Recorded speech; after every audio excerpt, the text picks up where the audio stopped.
Shabbat Shalom. Ada sukacita? Ya, kita percaya sukacita yang akan kekal itu, yang tetap itu, yang berasal daripada Bapa di surga. Dunia ini boleh memberikan sukacita bagi kita, tapi itu nggak kekal, itu hanya sesaat. Tapi bukan berarti kita nggak sukacita ya, kita harus terus sukacita. Apalagi kita harus selalu sukacitanya lebih melimpah, karena kita mengenal siapa yang menciptakan kita dan kepada siapa kita akan kembali. Ya, Shabbat Shalom. Ya, kiranya Adonai terus memelihara hidup kita dan keluarga kita, sehingga dimanapun kita berada kita boleh menjadi berkat dan nama Tuhan dipermuliakan dalam kehidupan kita. Ya, puji Tuhan. Mari kita angkat pujian kita, mari kita katakan, ku masuk ke hadirat. Biarlah kita datang kepada Tuhan dengan sepenuh hati kita. Ya Bapa, kami mau datang ke hadirat. Kami mau memuji Engkau, memuliakan nama.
mau bersekutu dengan Engkau Bapa.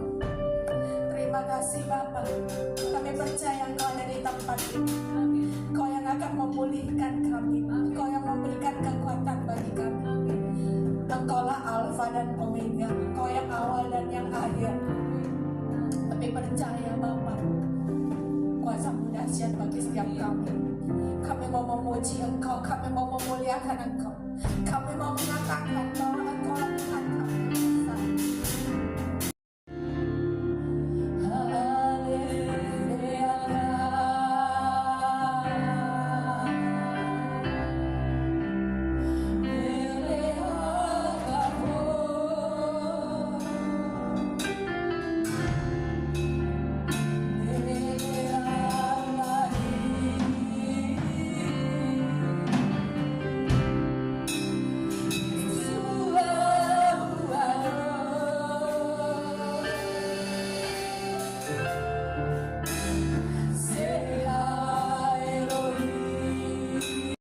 Pujian kita katakan Dia buka jalan saat tiada jalan.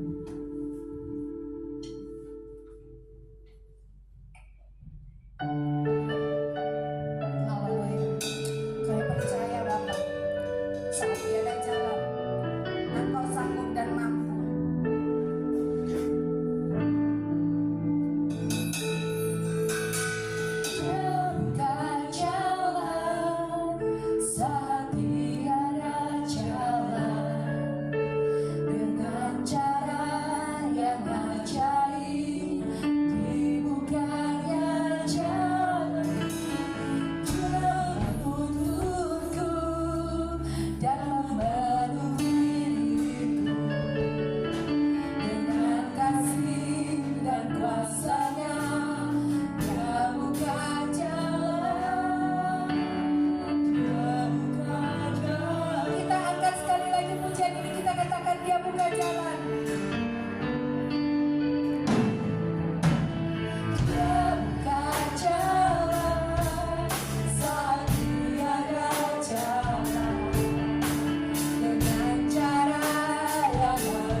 Selamat Shalom Bapak Ibu.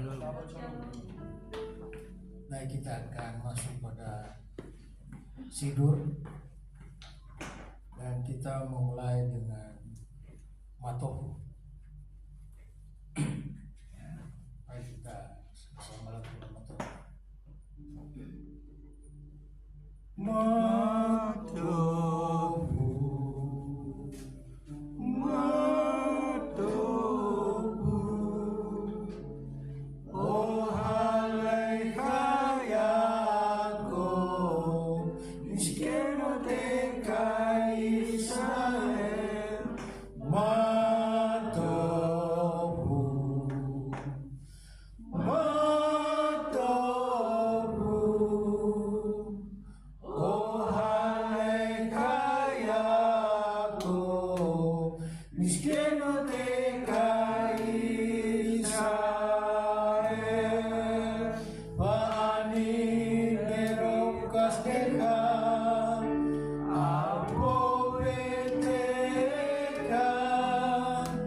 kasih setiamu yang besar, jawablah aku dalam kebenaran keselamatanmu.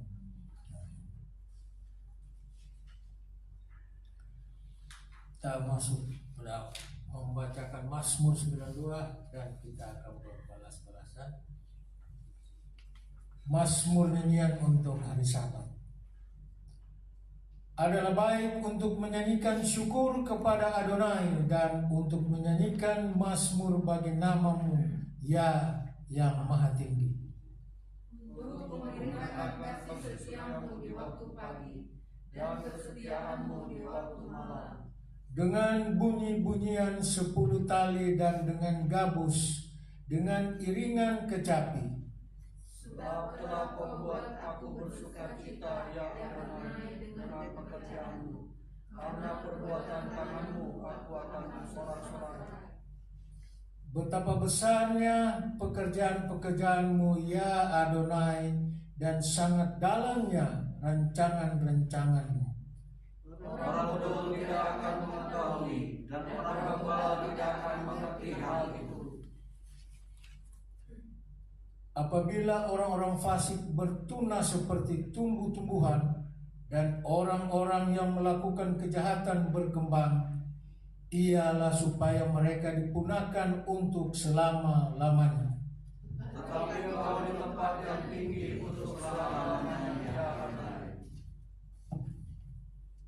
Sebab sesungguhnya musuhmu ya Adonai, sebab sesungguhnya musuhmu akan binasa. Semua orang yang melakukan kejahatan akan dicerai beraikan. Tapi kau tinggikan tandukku seperti tanduk banteng, aku dituang dengan minyak baru. Mataku memandang seteruku, telingaku mendengar perihal orang-orang jahat yang bangkit melawan aku. Dan kita lantunkan sidik katama. Sadik katama Ibra keeres bapanan iske setuli levet Adonai bekasat Elohenu ya Afriku o tienu pun beseba el senin beralih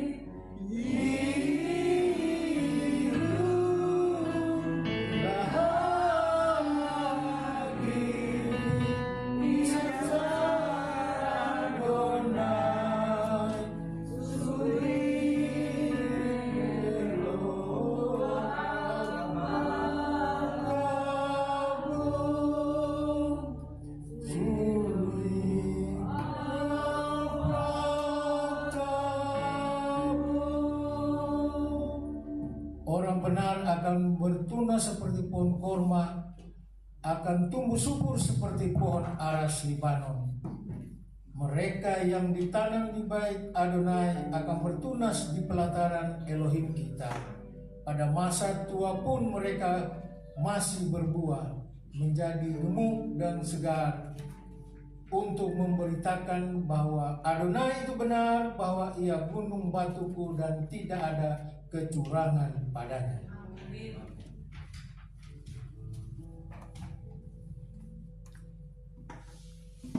Saatnya kita akan dalam tema kita pusatkan perhatian kita, hati kita karena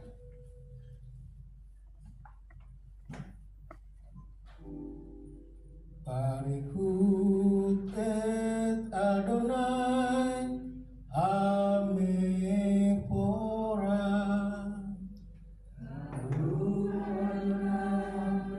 ame pora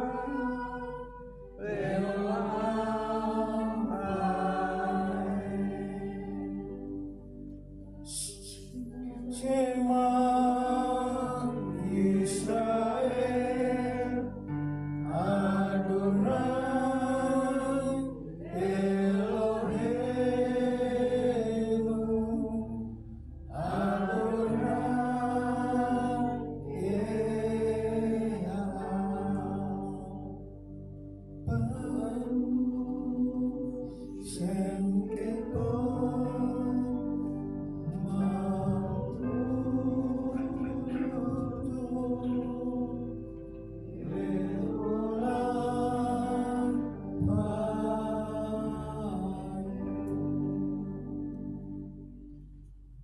Diberkatilah Adonai yang layak dipuja. Diberkatilah Adonai yang layak dipuja selama-lamanya. Dengarlah Israel, Adonai Elohim kita, Adonai Ehad. Diberkatilah namanya, mulia kerajaannya untuk selama-lamanya. Ehapta. Ehapta. Adonai Eka, Ekor lepaka, Upekor nasirka, Upekor merdeka, Pehayun, Adeparim laele, Asera nuki mitsataka, Ayo lepaneka, Gesinata lebanika Gehibatang Gesinteka Gebitika Udekeka Badere Uslawika Ukumeka Uskatang Leon Gagita Gehayulen Betahut Beneneka Uskatang Amisudeka Umisakalina Limahan Ujiru Behadekan Komisotai Payadan Kedosi Lewahem Amin Adonai Elohim Serahim Mayes Naim Lesotahem Lelohim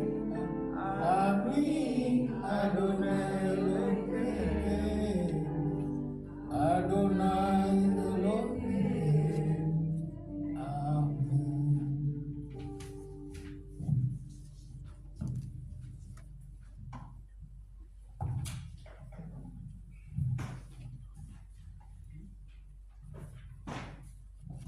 Berikutnya kita doa berkat untuk anak-anak.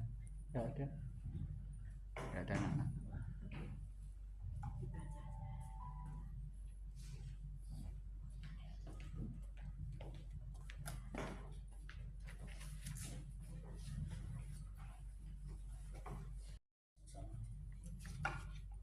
Apenu seba samayim itkades meka talpo malkuteka yase retsmeka iba samayim ken baarets et lehen kukenu ken lanu ayo usat lanu el hatenu ki mosesokim gam anaknu lak inanu ya tepinun bidinis ki inkasanu minhara Kileka hamkalaka Bika behati beret Beholame holamen Amin.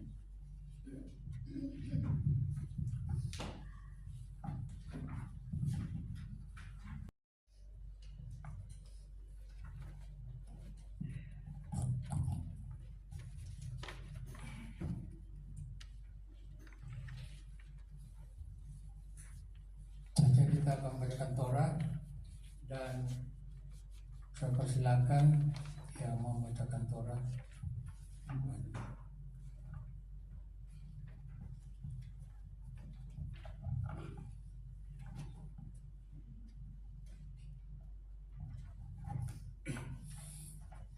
Kini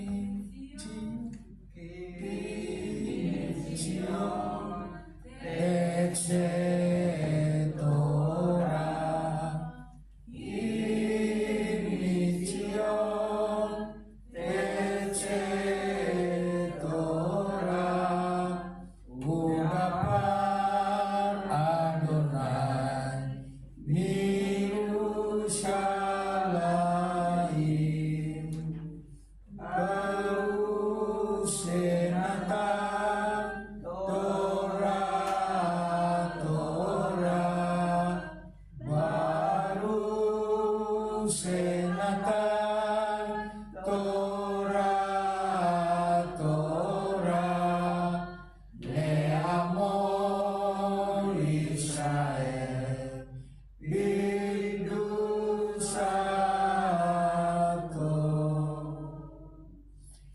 Dia yang memberkati leluhur kita Abraham, Ishak dan Yakub, kiranya dia memberkati Pak Sutikno yang telah datang untuk menghormati Tuhan dan Torah. Kiranya yang kudus diberkatilah dia, memberkati dia dan keluarganya, yang mengirimkan berkat dan kemakmuran dalam segala pekerjaannya. Baru ada Adonai hamipurah le olam baet. Baru ada Adonai Elohim melek haolam asher bakar banu mikol haamin penatan lanu terato baru ata Adonai noten hatorah. Diberkatilah Engkau Adonai Tuhan kami, penguasa alam semesta, yang telah memilih kami dari antara bangsa-bangsa dan memberikan kami Torah. Diberkatilah Engkau Adonai yang memberikan Torah.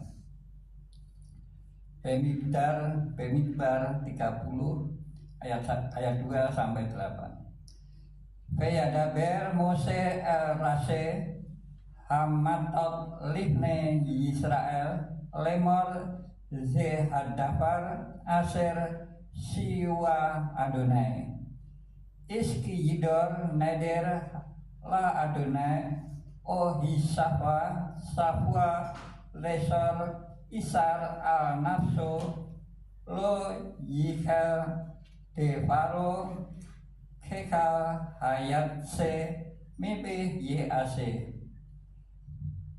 Pe Isa Kitidor Neder La Adonai Pe Asra Isar Pe Peyet Afia Ben Uritha Pe Sama Afia Et Nidras Pe Esara Aser Asra Al-Nafsah PH Kiryas lah Afia Pekanu Kolnedarea Pekal Isa Aser Asra Al-Nafsah Yakum Peim Heni Afia Ota Diam Samo Kolnedarea Pe Saria Aser Nasa Al-Nafas Lu Yakum Pa Adonai Yislah Ki Eni Abiyah Ota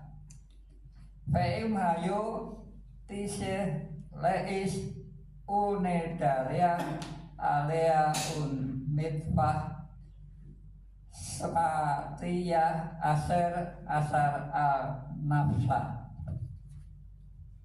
Pesama Isah Biom Samu Pe Hakeris Lal Pekamu Nadaria Pe Esaria Aser Asra Al Nafsah Yakumu. Bilangan 30 ayat 1 sampai 8. Dan berbicara Mose kepada kepala-kepala suku dari Bani Israel dengan mengatakan, inilah firman yang telah diperintahkan Adonai. Jika seorang pria menazarkan sebuah nazar kepada Adonai atau mengucapkan suatu sumpah untuk mengikat hidupnya dengan ikatan, dia tidak boleh melanggar perkataannya. Dia harus melakukannya sesuai dengan semua yang telah keluar dari mulutnya.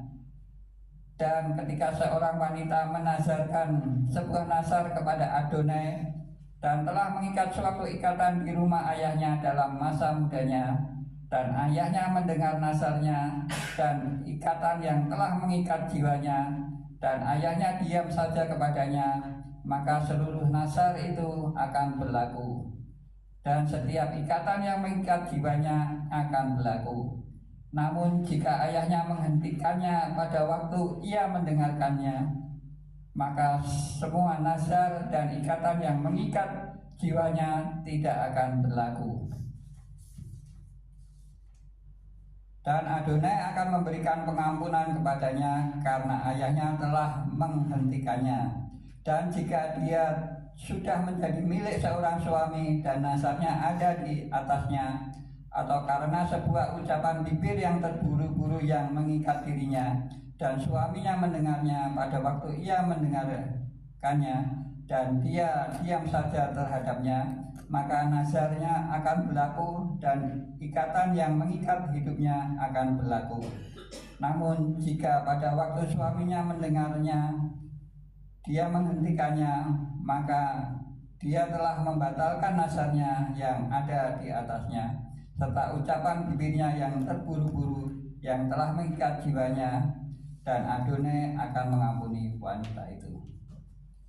Baru ata Adonai Elohim melek haolam aser natan lanu torat emet pekaye olam natan pekotenu. baru ata Adonai noten hadorah.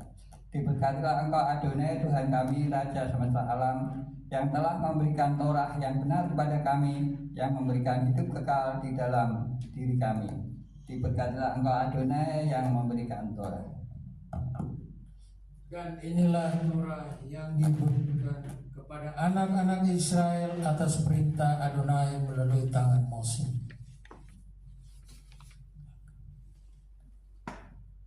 Ya.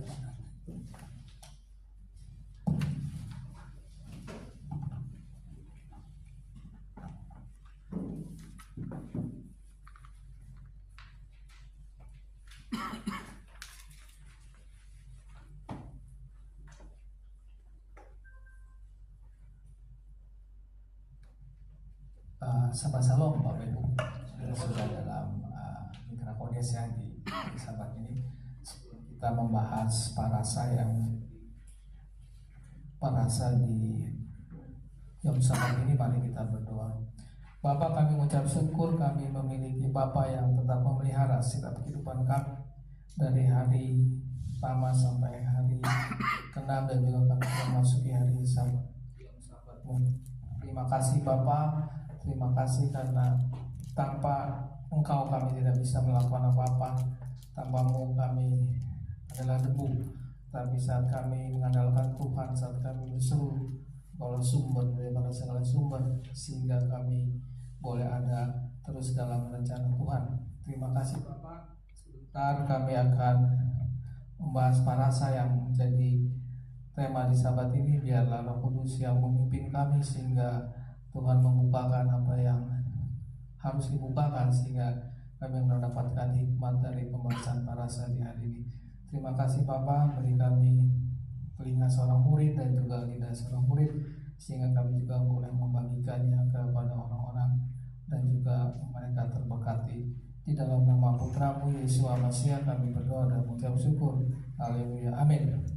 Bapak Ibu, saya undang bangkit diri, kita akan ikrarkan persekutuan kita seperti yang biasa kita ikrarkan di setiap Sabat. 1, 2, 3. Dengan sukacita aku bersekutu dengan junjungan Yesus Masiah yang adalah jalan kebenaran dan kehidupan, sumber keselamatan kekal. Seperti carang yang tetap melekat pada pokok anggur, demikian aku tinggal dalam kasih-Nya dengan melakukan segala perintah-Nya. Aku ada seperti yang dikatakannya, aku ada. Aku akan jadi seperti yang dikatakannya, aku akan jadi. Kehidupan yang berbuah lebat bagi kemuliaan-Nya. Firman Tuhan itu pelita bagi kakiku dan terang bagi jalan. Ia tidak akan kembali dengan sia-sia. Ia akan berhasil dalam perintah-Nya. Langit dan bumi akan lenyap, tetapi janji Tuhan kekal selamanya. Haleluya, amin. Silakan Bapak Ibu duduk kembali. Di Sabat ini kita masuk ke dalam parasa namanya matot mase ya. Jadi kalau dua itu disebut parasion. Jadi matot dan mase. Jadi kalau artinya matot itu suku-suku, mase itu perjalanan. Jadi kalau kita lihat ini sudah masuk ke parasa terakhir di kitab Bilangan, udah paling akhir ya. Dan kita tadi memasuki bulan baru, bulan Av. Jadi saya akan bacakan berkat Ros Kodes ya, berkat bulan baru sebelum kita membahas. Saya akan bacakan, kiranya kehendak-Mu yang jadi Adonai Tuhan kami dan Tuhan nenek moyang kami, bahwa Engkau memulai bagi kami bulan ini untuk kebaikan dan untuk berkat. Kiranya Engkau memberi kami umur panjang, kehidupan dalam damai, kehidupan yang penuh kebaikan, kehidupan yang penuh berkat, kehidupan berkelimpahan, kehidupan yang sehat, kehidupan di mana kami takut akan Engkau dan membenci dosa, kehidupan di mana kami tidak dipermalukan, kehidupan yang melimpah dan terhormat, kehidupan di mana kami mencintai Torah dan takut akan Elohim, kehidupan di mana Adonai memenuhi permintaan hati kita untuk kebaikan. Amin. Kiranya kehendak-Mu yang jadi Adonai Tuhan kami dan Tuhan leluhur kami, perbaikan kami di bulan yang baru ini oleh Yesus Masih Adonai. Amin. Amin. Yaitu berkat di bulan baru. Jadi kalau bulan Av ini, kalau di Yahudi ada bulan yang sedih ya Bapak Ibu. Jadi tanggal 1 sampai tanggal 9 itu mereka 9 day ya, 9 day, 9 hari mereka berbuka. Jadi kalau ingat apa yang terjadi Bapak Ibu ya di 9 hari ke depan. Jadi 9 hari ke depan itu tepatnya di 9 Av ya. 9 Av itu bait suci pertama itu dihancurkan oleh bangsa Babel ya. Dan bait suci kedua itu 665 tahun berikutnya itu juga dihancurkan sama di tanggal 9 Av. Jadi ada dua peristiwa yang membuat Yahudi ya berkabung ya. Jadi ini tadi juga udah related dengan lagu-lagu bahwa Bapak juga akan memelihara kehidupan kita di bulan baru ini ya, bulan Av. Jadi itu dua. Yang ketiga itu 10 pengintai itu kembali ke Musa dan juga umat Israel yang mengatakan bahwa tanah Kanaan bukanlah tanah yang dijanjikan. Mereka memberikan input-input negatif, mereka memberikan hal-hal yang negatif. Jadi itu yang membuat satu hal mereka tidak percaya ya bahwa Tuhan menuntut mereka ke tanah perjanjian. Jadi bulan Av ini bulan yang berkabung di minggu pertama, tapi kita sudah membacakan berkat bulan baru bahwa kehidupan selama bulan ini kita akan menerima berkat Tuhan juga ya Bapak Ibu. Jadi sebelum membacakan Torah, saya akan membacakan berkat Torah.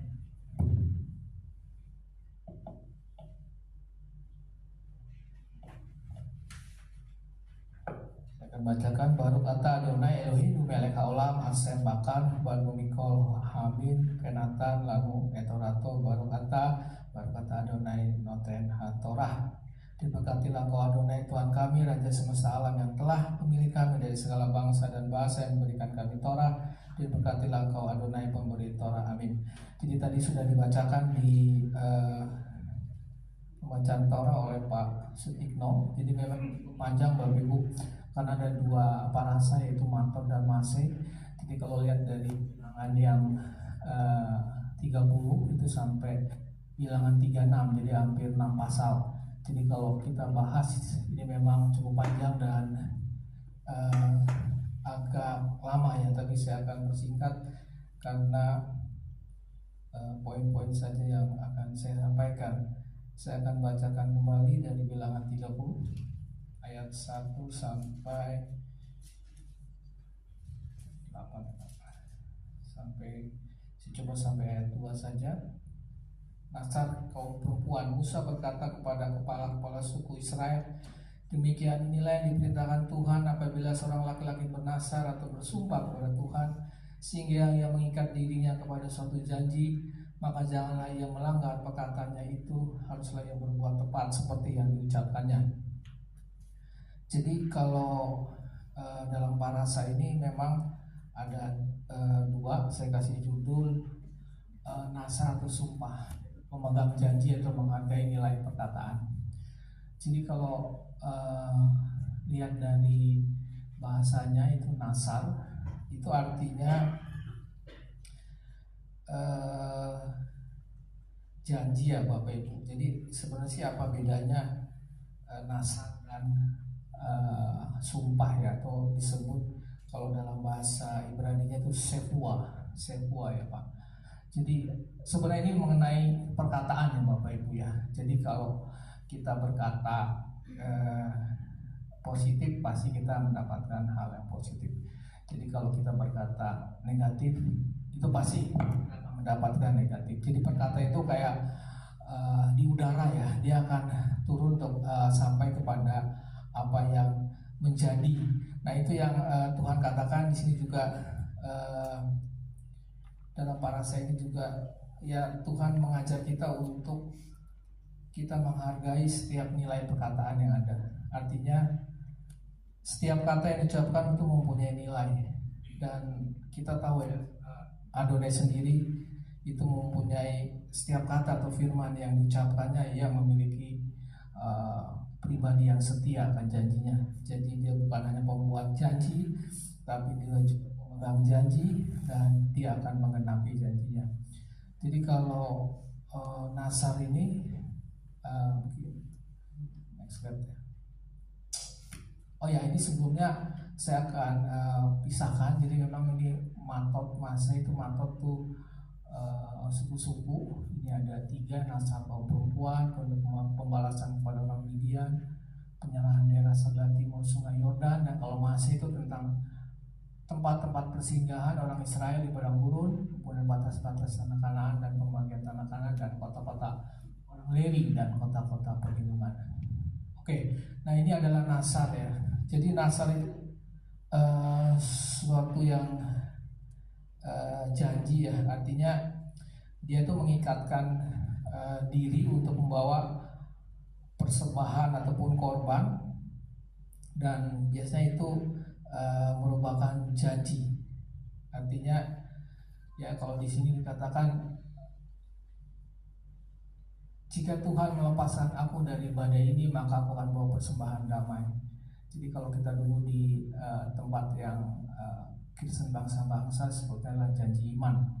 Artinya ya sama, kalau kita misalnya Tuhan, kalau saya sehat, aku tidak akan merokok kembali. Kemudian jika Tuhan memberikan saya kesehatan, selesai dari penyakit ini, maka kalau orang Batak tuh suka minum tuak, Bapak Ibu, aku tidak akan mau minum tuak lagi. Jadi artinya Nasar itu suatu hal yang mengikat dirinya, dan itu yang membuat membuat janji ya, janji yang ada dalam perkataannya. Dan itu yang membedakan dengan sumpah ya. Kalau sumpah itu disampaikan kepada biasanya otoritas yang lebih tinggi.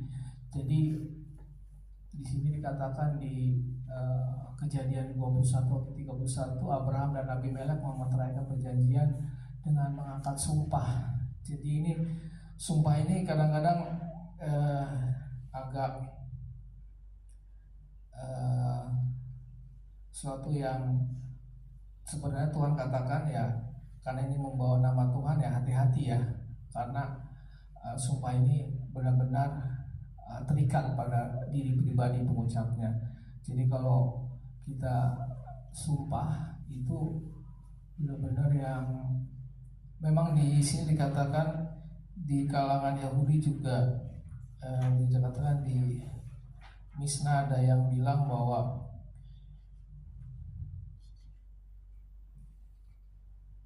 untuk sumpah itu memang tidak dapat dilaksanakan, tetapi jika bisa juga ini dapat dibatalkan dengan otoritas yang lebih tinggi. Artinya sumpah ini benar-benar suatu hal yang harus dilakukan, karena ini menyangkut diri pribadi pengucapnya.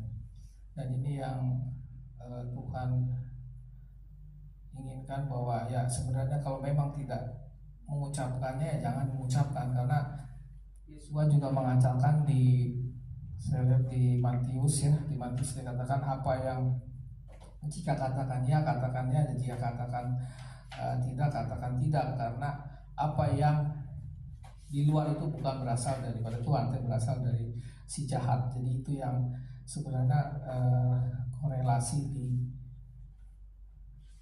sumpah ya Bapak Ibu. Artinya kita apa katakan, saya bacakan di Matius 5 ayat 37, jika ya hendaklah katakannya, jika tidak katakan tidak, dan yang di luar itu adalah berasal dari si jahat.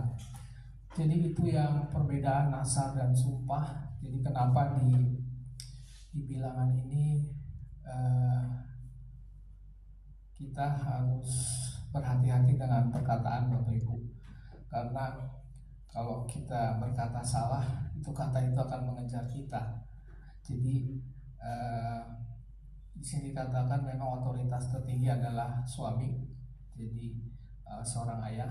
Jadi kalau seorang ayah bersumpah atau di sini kata bernasar atau neder, itu janji dan dia harus menepati janjinya. Tapi kalau dia memiliki istri, memiliki anak, nah ini istri dan anak juga bisa berjanji. Tapi kalau dia tidak bisa menepati, itu istri dan anak tuh bisa dibatalkan oleh bapaknya atau ayahnya.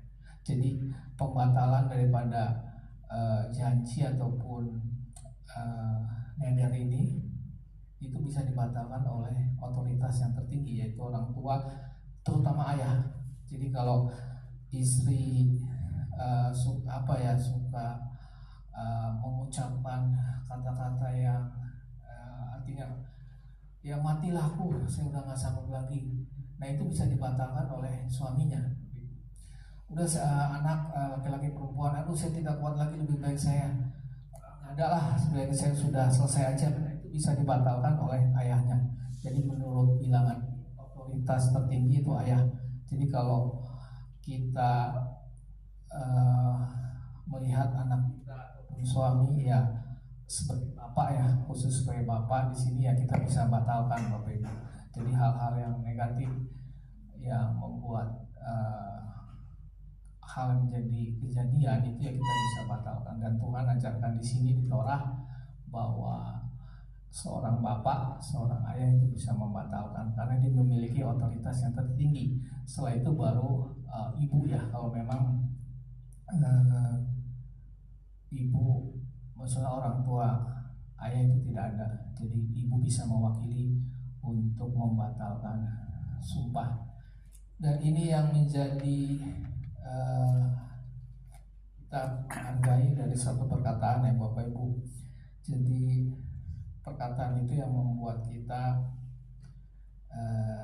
bernilai ya. Artinya saat kita memperkatakan hal-hal baik, pasti akan ada hal-hal yang baik. Jadi kalau kita membatalkan hal-hal yang tidak baik, ya itu juga baik buat kita. Jadi kadang-kadang ya itulah, kadang-kadang kita memiliki janji tapi sengaja ataupun tidak sengaja janji kita juga kadang meleset ya, kadang tidak tepat janji. Di sini sih diajarkan, saya disebutkan ada namanya beli neder ya, beli neder. Artinya kita berusaha menepati janji, tapi kita bukan berarti kita sengaja untuk tidak menepati, tetapi kita berusaha. Artinya kita sebutkan beli neder. Jadi janji yang sudah diucapkan ya kita katakan ya kita akan usahakan ya. Artinya disebutkan dalam bahasa Ibrani disebut dengan beli neder. Nah ini yang membuat kita tahu bahwa ada hierarki untuk otoritas pembatalan daripada janji. Tapi ya kita sebagai anak-anak Tuhan, dan juga Yesus mengajarkan di Matius 5:37 yang tadi saya katakan, jika ya katakan ya, jika tidak katakan tidak. Jadi ya itu yang menjadi relatif dengan apa yang kita bahas ya Bapak Ibu. Kemudian tentang perkataan ya, kalau perkataan itu ya sebenarnya itu menarik ya, bisa menarik berkat, bisa menarik kutuk ya. Jadi kalau kita mengatakan yang bersifat berkat, pasti akan menarik berkat. Jadi terus terang saya juga bersaksi bahwa waktu itu memang di tahun 2012 kebetulan kami baru ya untuk memulai usaha, dan tetangga kami ini berkata karena kami tinggal di daerah Boulevard yang di jalan utama, dan mengatakan, Pak, tempat Bapak ini sangat cocok kalau dibuat apotek gitulah. Kebetulan saya kan apoteker dan saya juga nggak ada niat sebenarnya untuk membuka suatu apotek, tapi Bapak ini mengatakan enggak, ini pokoknya tempat ini pasti ramai Pak, karena potensi ini ada. Dan saya berpikir, loh Bapak ini kok bisa berkata seperti itu ya, karena terus terang saya, karena kebetulan saya nggak di bidang pekerjaan retail, saya waktu sempat berprofesi di industri obat dan tidak berkaitan dengan retail, karena retail berkaitan dengan dagang gitu ya. Jadi saya nggak ada hal yang berpikir wah ini benar nggak ya, tapi itu ada di dalam hati saya dan saya katakan amin ya, amin, baik Pak, ini pasti akan kejadian. Jadi waktu itu kami sempat buka toko kelontongan, dan memang di sebelah kirinya memang ada garasi yang kosong Pak. Jadi waktu itu kami berpikir, waduh ini Bapak ini kok mengatakan udahlah pindah aja, jangan buka toko kelontongan, tapi bukalah toko obat ataupun apotek, karena ini akan pasti ramai. Dan itu kami amini ya, akhirnya kami berjalan dengan iman, ya sudahlah. Kadang dorongan orang juga membuat kita juga bisa maju ya Bapak Ibu, akhirnya kita amini. Jadi waktu itu kami jalan 2, jadi sebelah toko kelontongan, sebelah apotek walaupun kecil ya. Jadi waktu itu kita bilang, aduh ini apotek ini bisa besar nggak ya, karena kami terus terang baru. Tapi saat saya mengingat bapak di tetangga kita, kebetulan dia sudah berusia, dan saya ingat gitu ya, sudahlah maju aja, buat aja. Ya, akhirnya ya kami lakukan Bapak Ibu, dan puji Tuhan apotek ini yang akhirnya kita besarkan, toko kelontongannya kita tutup. Jadi kita tutup, dan itu yang saya bersaksi, memang kalau kita mengatakan hal-hal positif dan juga orang lain juga mengatakan positif, ya kita aminkan Bapak Ibu. Jadi ini yang menjadi hal yang menguatkan kita. Ya kemarin kita sudah selesai di 1 tahun ya ucapan syukur, waktu Pak Tikno juga mengusulkan untuk mengadakan perayaan itu ya, ucapan syukur itu sukacita ya. Dan kalau kita lihat Tuhan ya, kita mengatakan hal-hal positif ya untuk jemaat LH ini. Kita mengatakan kehilat ini yang positif, pasti Tuhan akan berikan yang hal yang baik ya Bapak Ibu. Mungkin kita belum melihat secara bilangan, secara jumlah yang banyak, tapi Tuhan tetap membela umatnya saat kita ada dalam jalannya. Jadi itu yang menjadi perbedaan antara nazar dan sumpah. Tuhan katakan ya, sebaiknya kalau memang kita tidak bisa berjanji ya katakan beli neder ya. Jadi kita akan berusaha menepati janji itu. Jadi ini yang menjadi mendasari. Mungkin kalau ada pertanyaan, nanti kalau seorang ayah gimana kalau dia tidak menepati janji? Di sini dikatakan bisa dibatalkan, dia pergi ke Rabi. Kedua pada Ereb Rosasana, jadi juga kita bisa batalkan. Kemudian di Yom Kippur Bapak Ibu, jadi situ ada kita lantunkan Call Me Gray. Di situ dikatakan bahwa setiap sumpah kita ungkapkan, kita batalkan karena kita tidak bisa penuhi, dan kita berikan itu kepada Adonai sepanjang 1 tahun itu. Jadi Yom Kippur itu juga bisa digunakan sebagai pembatalan daripada sumpah janji yang tidak bisa kita penuhi Bapak Ibu. Itu yang ada di Torah. Kemudian kita lanjut. Yang kedua ini mengenai pembalasan kepada orang Midian. Kalau kita lihat kisahnya di sini, memang kalau saya lihat kenapa Tuhan menyuruh bangsa Israel untuk menyerang Midian sebelum memasuki tanah Kanaan. Karena waktu itu di Kalau kita baca di Bilangan 15, waktu itu memang bangsa Israel itu menyembah Baal ya, dan juga kalau dia disatakan dia berzina pada orang Moab. Dan ya luar biasa ya Bapak Ibu, kenapa Tuhan sangat membenci daripada orang Midian ini, karena kalau kita lihat di Bilangan 15 itu sampai 24.000 orang mati Bapak Ibu. Jadi kalau saya lihat memang ini luar biasa, karena tanda petik berselingkuh, karena di sini saya katakan Adonai adalah mempelai pria, Israel adalah mempelai wanita, dan itu membuat api cemburu Tuhan ya. Jadi ini yang membuat Adonai merasa orang Midian ini harus dihapuskan ya, harus dibunuh ya. Ini yang saya lihat bahwa memang karena mereka membawa bangsa Israel untuk menyembah Baal ya, Baal Peor. Dan satu yang luar biasanya, kita lihat bahwa 24 orang itu mati tanpa ada,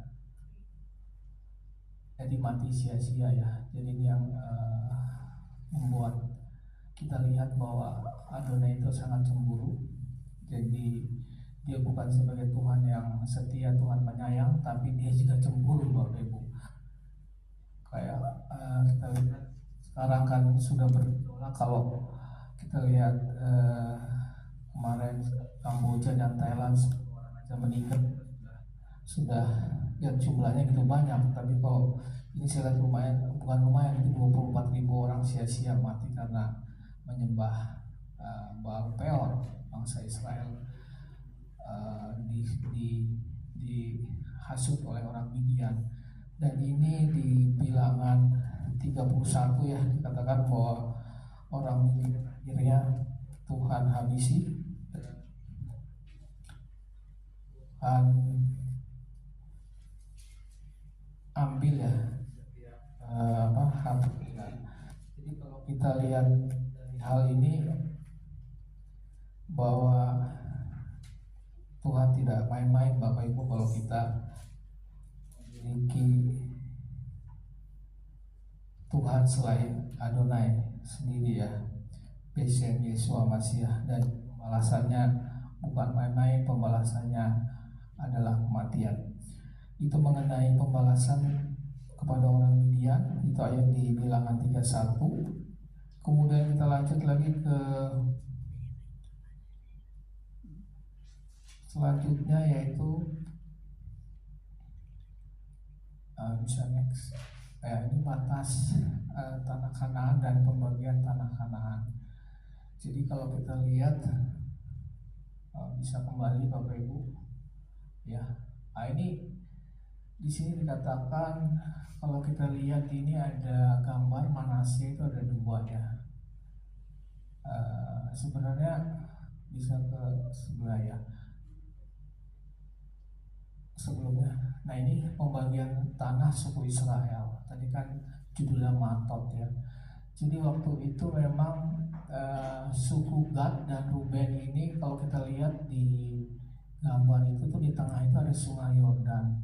Jadi batasnya daripada tanah Kanaan itu Manasye dan Efraim ke laut Bapak Ibu. Jadi itu batasnya.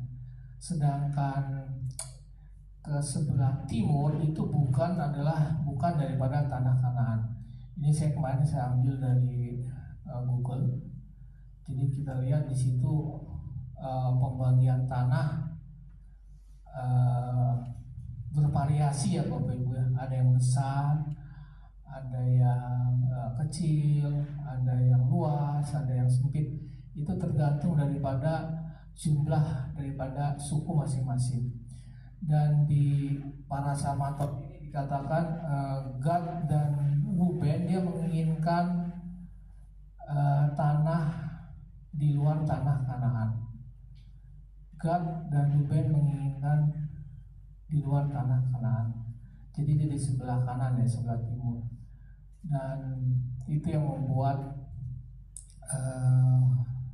Musa merasa murka karena kalau kita lihat di kisah daripada bangsa Israel pada saat pengintai itu ada 12, 10 mengatakan positif, 10 mengatakan negatif, hanya 2 orang yang mengatakan positif, yaitu siapa Bapak Ibu?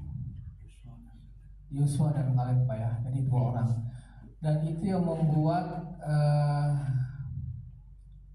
Mose itu murka. Kenapa suku Gad dan Ruben udah sampai titik yang akan melangkah 1 langkah lagi menuju tanah Kanaan, dia nggak mau untuk bersama-sama untuk menyerang orang-orang Kanaan dan merebut tanah Kanaan itu bagi perjanjian. Karena kalau kita lihat di ayat 32 ya, sebenarnya katakan bahwa Gad dan Ruben ini memiliki ternak yang banyak.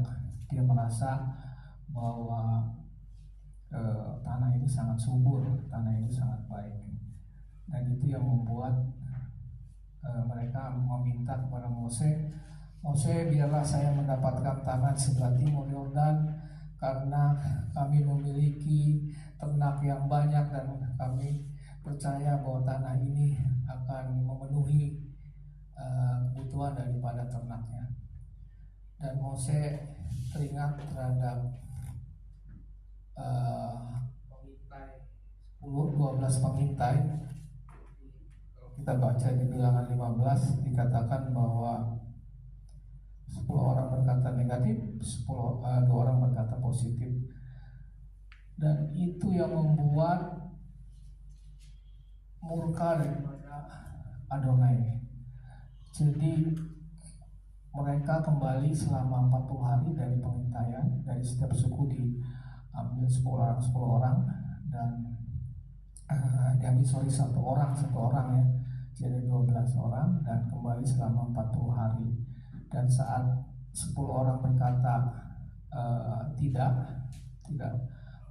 bagus, tidak ada yang bagus di Kanaan, semua orang-orangnya juga bilangnya memakan penduduknya sendiri.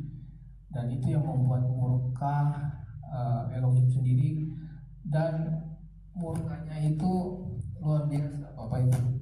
Dengan kejadian ini dia mengatakan bahwa di ayat, saya akan bacakan ya Bapak Ibu.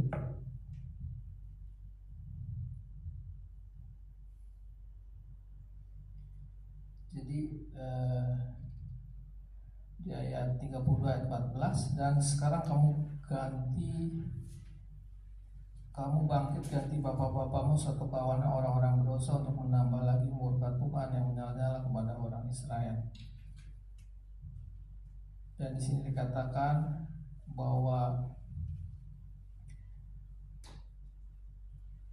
bahwasanya orang-orang yang telah berjalan dari Mesir yang berumur 20 tahun ke atas tidak akan melihat negeri yang kujanjikan dengan bersumpah kepada Abraham, Ishak dan Yakub, dan oleh karena mereka tidak mengikut aku dengan sepenuh hati, kecuali Kaleb bin Yefune orang Kenas itu dan Yosua bin Nun, sebab keduanya mengikut Tuhan dengan sepenuh hatinya.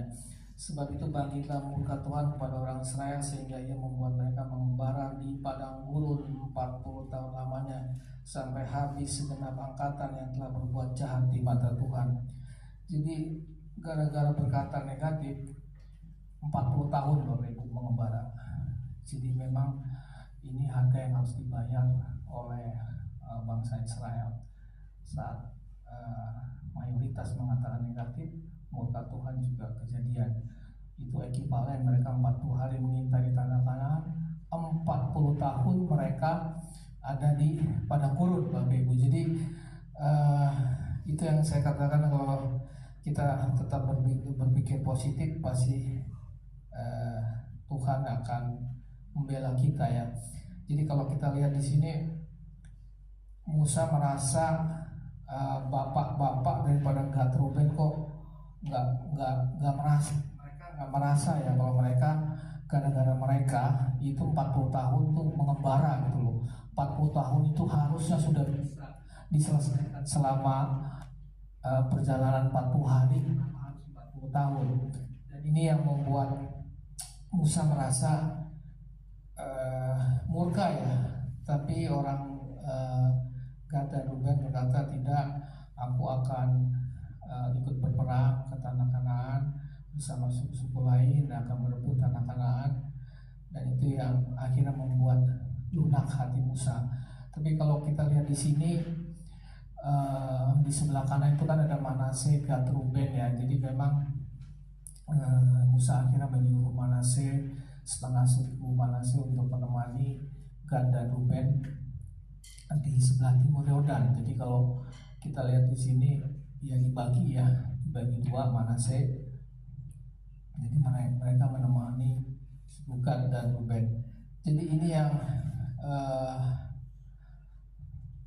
kita lihat bahwa Musa juga memiliki hati yang luar biasa, tapi Tuhan berkata, kalau kita lihat kenapa harus di tanah Kanaan ya Bapak Ibu.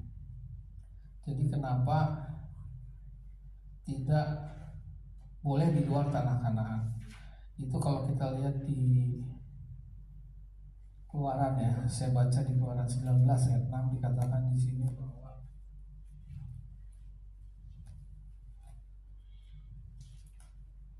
Keluaran 19 ayat 6.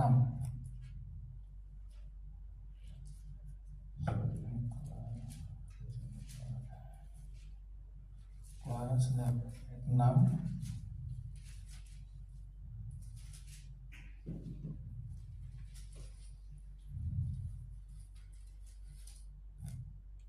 Saya akan bacakan, kamu akan menjadi bagiku kerajaan imam dan bangsa yang kudus. Inilah semuanya firman yang harus kau katakan kepada orang Israel. Jadi kenapa dipisahkan? Jadi memang bangsa ini adalah bangsa pilihan Tuhan, dan dia akan dipisahkan sebagai bangsa role model dari bangsa-bangsa. Dan kenapa harus masuk ke dalam tanah Kanaan? Dan itu yang menjadi dasarnya kenapa Tuhan menyuruh bangsanya, karena bangsa Israel adalah bangsa pilihan Tuhan dan dia adalah mempelai wanita bagi Tuhan. Dan itu yang membuat kenapa kok bangsa Israel dikhususkan, karena dasar dari Kejadian 19 ayat 6 ini Bapak Ibu. Jadi Tuhan sudah menetapkan dan akhirnya ya mereka harus menurut ya. Dan yang kalau kita lihat ya mereka dipisahkan. Kalau lihat dari gambar ini seperti ini. Kemudian kalau lihat dari next slide, ini yang Kejadian Bapak Ibu. Ini saya dapat kecil. Kenapa itu ada namanya tepi barat dan Yerusalem? Itu sampai sekarang masih bergejolak, karena kalau kita lihat ini memang di tahun 1990 ada namanya Perjanjian Oslo, bahwa tepi barat itu menjadi 3 wilayah kedaulatan Palestina melalui Otoritas Nasional Palestina atau PNA. Jadi itu tepi barat itu ada wilayah A, itu khusus untuk Palestina. Wilayah B itu Palestina dan Israel, saya belum pecah. Wilayah C itu Israel. Jadi hampir 60% itu tepi barat ya, tepi barat. Istilahnya tepi barat itu adalah kepunyaan Israel. Jadi ini yang membuat Tuhan juga mengatakan bahwa bagian Israel kan kiri Bapak Ibu sampai ke laut ya. Tapi karena bangsanya juga tanda petik ini berkompromi, dan itu yang kita lihat sampai sekarang Bapak Ibu, tempat itu bergejolak. Jadi kalau kita lihat Tuhan katakan bahwa tanah pusaka itu tidak boleh loh dipindah tangankan, bangsa Israel kok membinatangankan. Saya baca dari Bilangan 36. Bilangan 36 tuh ayat 7 dan 8 ya. Sebab milik pusaka orang Israel tidak boleh beralih dari suku ke suku. Nah ini Bapak Ibu, tanah sudah dibagi dan ini nggak boleh dipindah-tangankan, baik dari suku ke suku. Tetapi orang Israel haruslah masing-masing memegang milik pusaka suku nenek moyangnya. Jadi setiap anak perempuan di antara suku-suku orang Israel yang telah mewarisi milik pusaka haruslah kawin dengan seorang dari salah satu kaum yang termasuk suku ayahnya, supaya setiap orang Israel mewarisi milik pusaka nenek moyangnya. Jadi ini yang membuat sekarang bergejolak Bapak Ibu, karena Tuhan sudah mengatur, Tuhan sudah memerintahkan yang tidak boleh dipindahkan, dan ini kejadian sampai sekarang tepi barat. Dan itu yang menjadi, kalau saya lihat itu menjadi duri ya, karena Sungai Yordan dari tengah, dari tepi barat ke Yerusalem sampai ke kiri ya, itu memang areanya Israel ya, sedangkan di kanan itu bukan Israel. Jadi yang sekarang Yordania itu memang suku Gad dan Ruben yang ada di sebelah kanan, dan sebenarnya dari Yerusalem Timur sampai ke laut itu adalah tanah pusaka Israel. Nah ini yang kita lihat di pasca perang 167, dan akhirnya dikompromikan ya dengan otoritas nasional Palestina, sehingga orang sebut juga West Bank ya. Kalau kita baca ada tepi barat, West Bank, ada Haggadah, Hama, Arafit. Nah ini yang terbagi Bapak Ibu, dan ini sesuai dengan firman Tuhan, kalau ini dilanggar ya sudah, jadi dalam daging ya, nggak selesai. Itu mengenai suku Ruben dan Gad. Tapi yang saya simpulkan di sini bahwa suku Ruben dan Gad ini mementingkan ternaknya, artinya dia mementingkan pada hal-hal jasmaniah ya, pada hal-hal yang bukan rohaniah. Dia mementingkan ternaknya, dan dia tidak mementingkan kepada hal-hal rohaniah. Jadi ini juga korelasinya kepada kita Bapak Ibu sebagai orang tua. Kadang-kadang kita capek untuk mencari nafkah, mencari kebutuhan materi, tapi kita kadang melupakan keluarga kita Bapak Ibu. Jadi di sini Musa mengatakan kepada bangsa Bani Gad dan Bani Ruben, sini dikatakan, hamba-hambamu ini berbuat seperti yang diperintahkan Tuanku, anak-anak dan istri kami ternak dan hewan kami akan tinggal di sini di kota-kota Gad. Jadi waktu itu Musa mengatakan bahwa di sini dikatakan Musa harus artinya Musa menginginkan Gad dan Ruben itu memprioritaskan kepada keturunannya dulu, baru kepada ternaknya ya. Dibalik bahwa apa yang kita dapat dari sini, bahwa prioritasnya itu keluarga dulu ya. Jadi di sini dikatakan di Bilangan 32 ayat 23 dikatakan, saya akan bacakan, tetapi jika kamu tidak berbuat demikian, sesungguhnya kamu berdosa kepada Tuhan dan kamu akan mengalami bahwa dosamu akan menimpa kamu. Dirikanlah kota-kota bagi anak-anakmu dan kandang-kandang bagi kambing dombamu, dan perbuatlah apa yang telah kamu ucapkan. Jadi sini kita belajar bahwa Musa ingin tetap kita Bani Gad dan Gilead ini, Gad dan Ruben ini tetap memprioritaskan hal-hal rohaniah berkaitan dengan kita. Kita akan berpikir kepada jasmani, kita tidak memprioritaskan pada hal-hal rohani ya. Dan kita lihat di sini kalau dilihat tepi barat Yerusalem itu masih tanah Israel, kalau di kanan itu sudah Yordania. Artinya sebenarnya Tuhan sudah menetapkan bagian daripada suku Ruben dan Gad sudah ada, tapi dia memilih untuk keluar dari tanah Kanaan. Dan ini yang menjadi korelasinya ke kita kalau saya renungkan ya, karena kita sudah ada di sesuatu hal yang baru dan baik ya. Artinya jangan sampai kita mundur Bapak Ibu, jangan sampai kita keluar. Dan kita kalau lihat di sini melalui peta ini ya udah nggak ada lagi suku daripada bagian daripada Ruben dan Gad. Samalah dengan kita, kalau kita keluar dari janji Tuhan, keluar dari tanah Kanaan yang Tuhan berikan, pasti kita akan di luar dari berkat Tuhan. Itu mengenai suku Ruben dan Gad. Kita lanjut ke Masai. Ini tadi saya sebutkan ya akhirnya dia memilih sebelah timur Sungai Yordan. Suku Ruben dan Gad memilih untuk tidak mendiami tanah Kanaan. Yang mungkin ini sebagai pengetahuan, tapi satu hal yang tadi disebutkan bahwa hal-hal jasmania itu dipilih oleh suku Ruben tanpa dia melihat hal-hal rohani.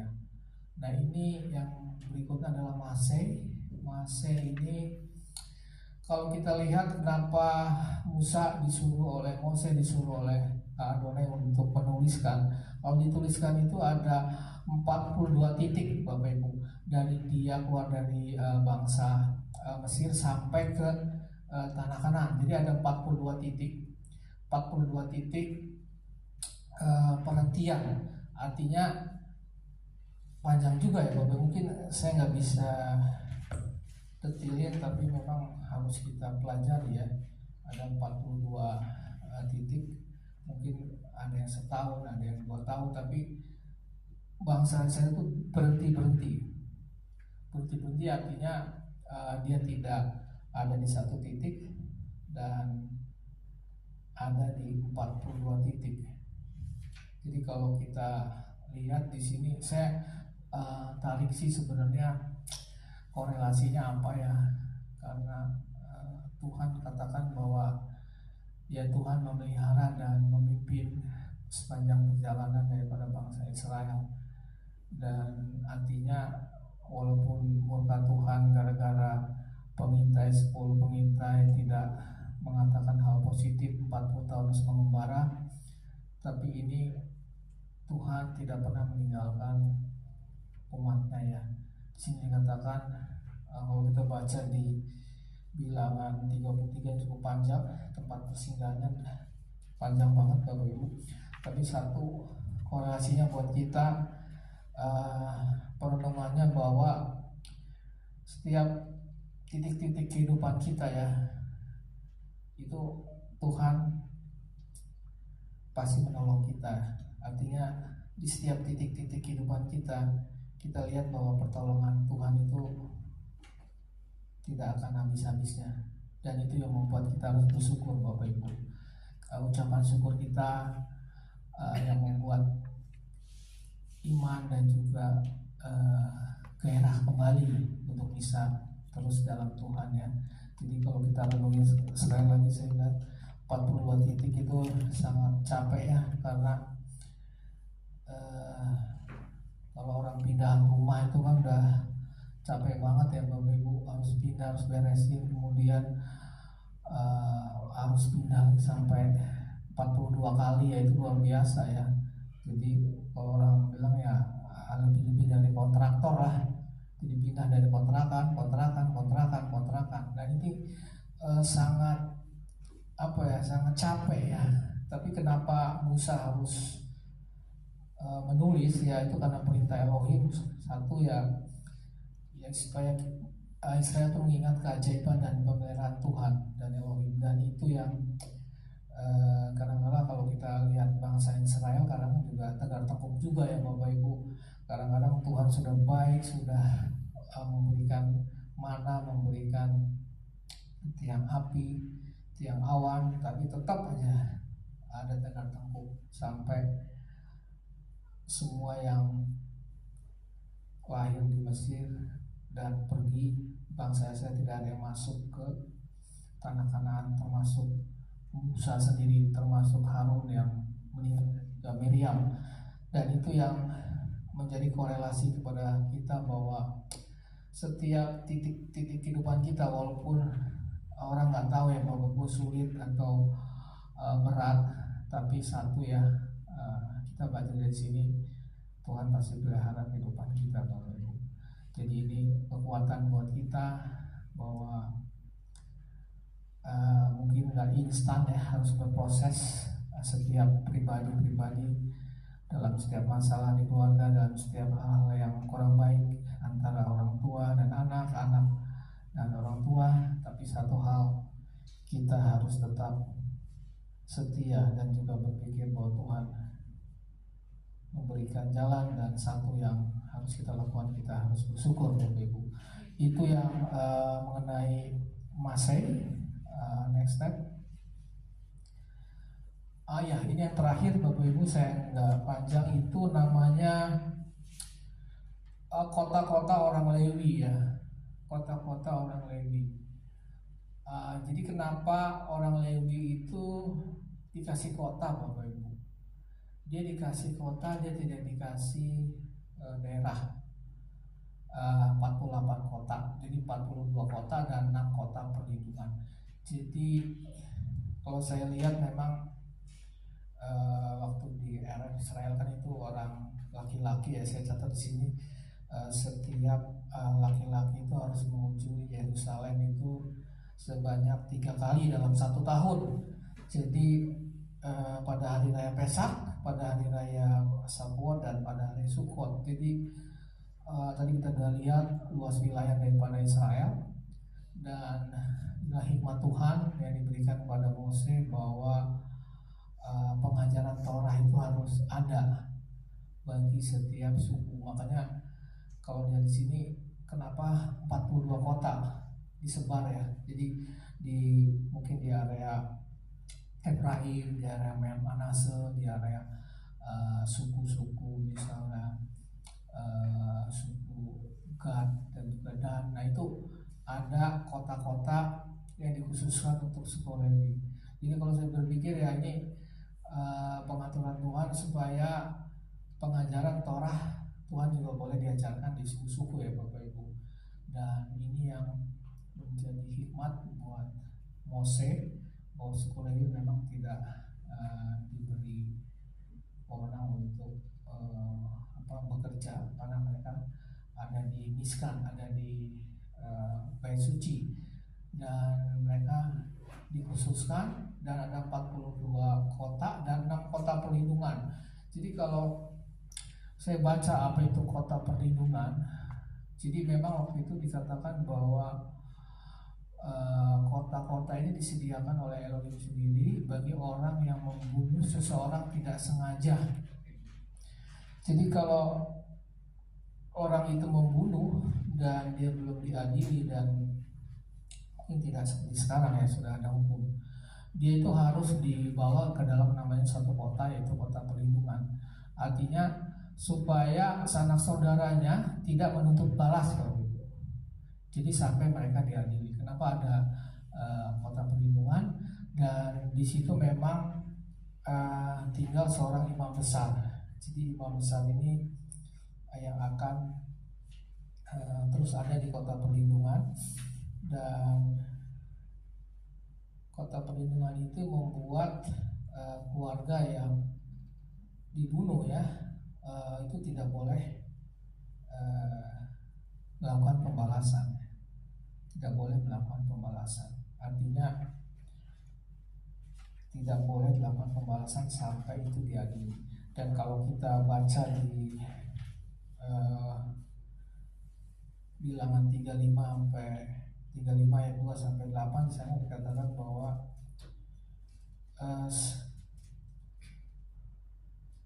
ada namanya imam besar. Jadi imam besar itu yang akan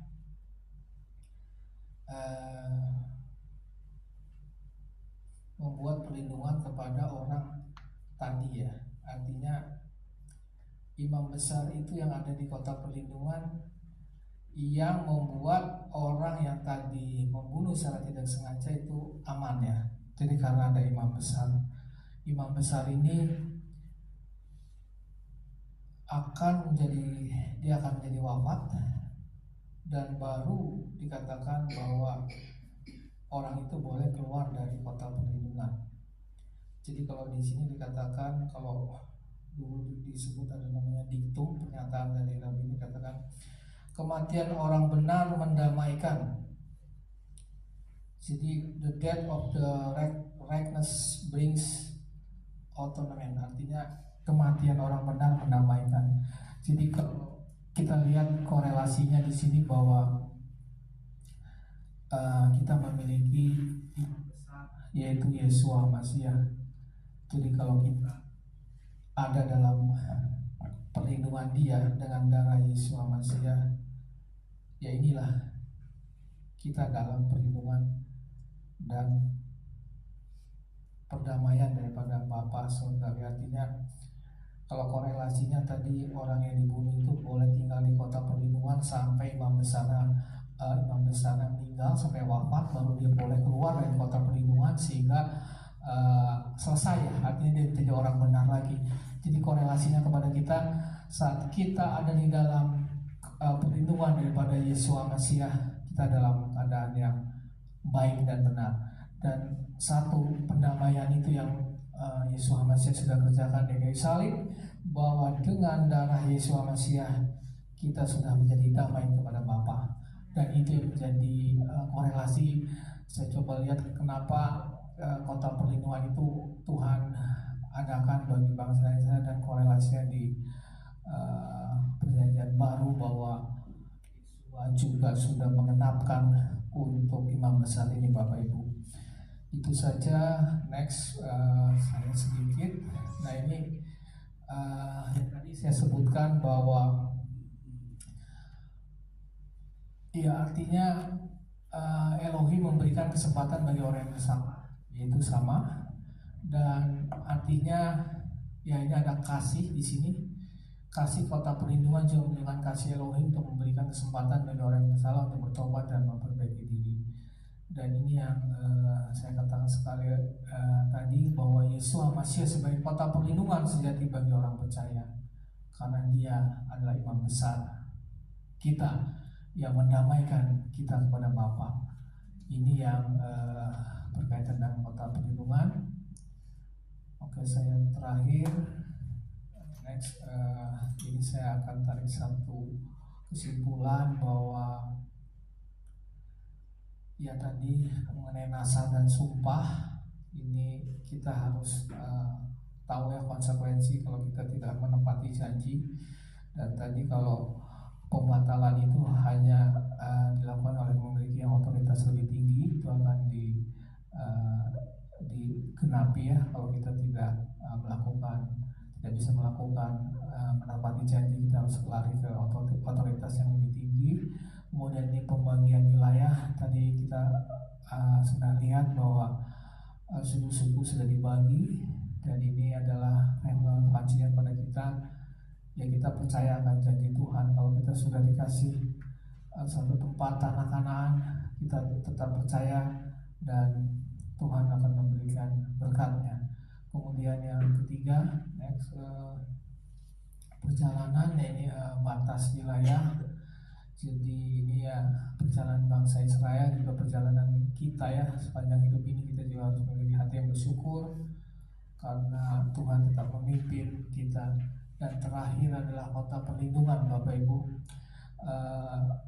Kita aman dalam perlindungan imam besar Masiah, artinya darah Yesus yang memagari kita. Jadi kita sudah dalam komunitas yang benar, dan imam besar kita sudah melakukan bagiannya untuk kita tetap dalam perlindungan. Oke, itu saja yang bisa saya sampaikan. Terakhir ada ya kita bisa katakan sama-sama ini. Biasa kalau penutup dari bilangan kita harus mengatakan hal ini untuk menguatkan kita. Itu kasak venit kasek. Mari kita katakan sama-sama. Kasak venit kasek. Satu lagi, kasak venit kasek. Kita katakan, kuatlah kiranya kita dikuatkan. Itu saja yang menjadi berkat Tuhan.